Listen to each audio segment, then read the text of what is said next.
नमस्कार, M news में आपका स्वागत है।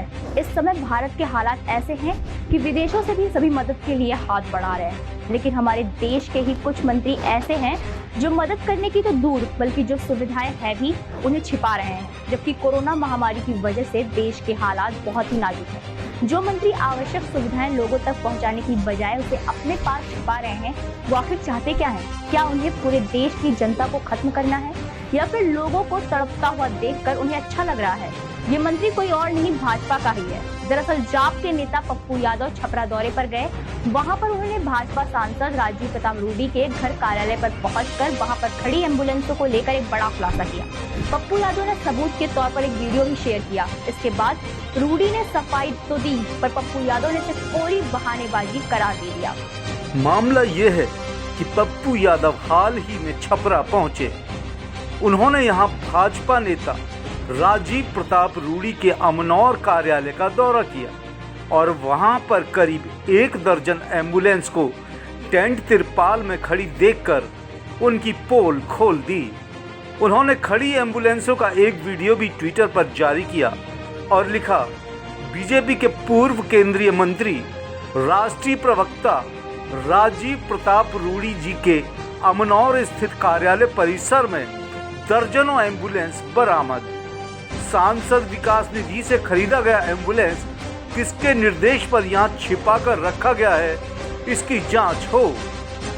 सारण डीएम सिविल सर्जन ये बताएं, बीजेपी जवाब दे। जब बेटे को बेटा ने माँ को, पिता ने बेटा को, बेटा ने बाप, पति पत्नी को, गांव ने छोड़ दिया, वहां पप्पू 1 महीने हो गए। इन मृत लोकतंत्र की मृत और आत्ममुग्धी सरकार, लोकतंत्र को मार देने वाली, और ये नेता जो रावण, कंस और यजीत से भी ऊपर, और जल्लाद लोग बैठे हैं। ये क्या है? सारे एम्बुलेंस को और निकाल दिया गया और कोई विनोद सिंह मुखिया के यहाँ भेज दिया गया, एक चौबे जी है उनके यहाँ भेज दिया गया। ये यहाँ 30 से ऊपर एम्बुलेंस और एम्बुलेंस को निकाल दिया गया। 60-70 से ज्यादा, 100 के लगभग एम्बुलेंस। हम जानना चाहेंगे संबित पात्रा जी से कि आपके भाजपा के नेता हैं, हमारे भी भाई हैं, मेरा सवाल वो नहीं है। हम रूडी जी के बारे में नहीं जानता है कि ये घर में, मुझे लगा किसी और का है, रूडी जी का घर नहीं है, लेकिन ये एम्बुलेंस यहाँ क्यों रखा हुआ है? सवाल न रूडी जी का है न पप्पू यादव का। सवाल बिहार और बिहारियों का है और इंसानियत का है, सिस्टम का है। सिस्टम क्यों मरी हुई है? 100 एम्बुलेंस जो लोगों के लिए काम कर सकती थी, इसको पटना में लगाते, छपरा में लगाते, सिवान में लगाते, सिवान की जनता को फ्री करते। आप ही बताइए कि ये कहां तक सही है? जब देश पर मुसीबतों का अंबार टूट पड़ा है तो उस समय मदद करने की बजाय सुविधाओं की चोरी करना क्या सही है? सिर्फ इतना ही नहीं, पप्पू यादव के इस आरोप को लेकर रूडी ने जो जवाब दिया वो काफी बचकारा बयान था। आप भी सुनिए।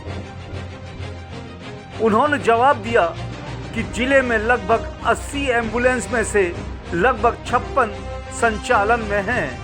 कई जगहों पर पंचायत की एम्बुलेंसों को चालकों ने छोड़ दिया था, इसके बावजूद पर्याप्त एम्बुलेंस चल रही हैं। उन्होंने पप्पू यादव पर राजनीति करने का आरोप लगाते हुए कहा, पप्पू यादव आप सभी एम्बुलेंस ले जाइए, पर सारण की जनता को कसम देकर जाइए कि सभी एम्बुलेंस पर ड्राइवर होंगे।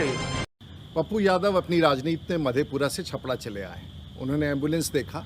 उनको नहीं पता है कि सारण जिला के 80 एम्बुलेंस में से लगभग 56 एम्बुलेंस कार्यरत हैं और जनता की सेवा में लगे हैं। दुर्भाग्य है कि इस समय ड्राइवर के अभाव में कई सारे एम्बुलेंस सुरक्षित रखे हैं।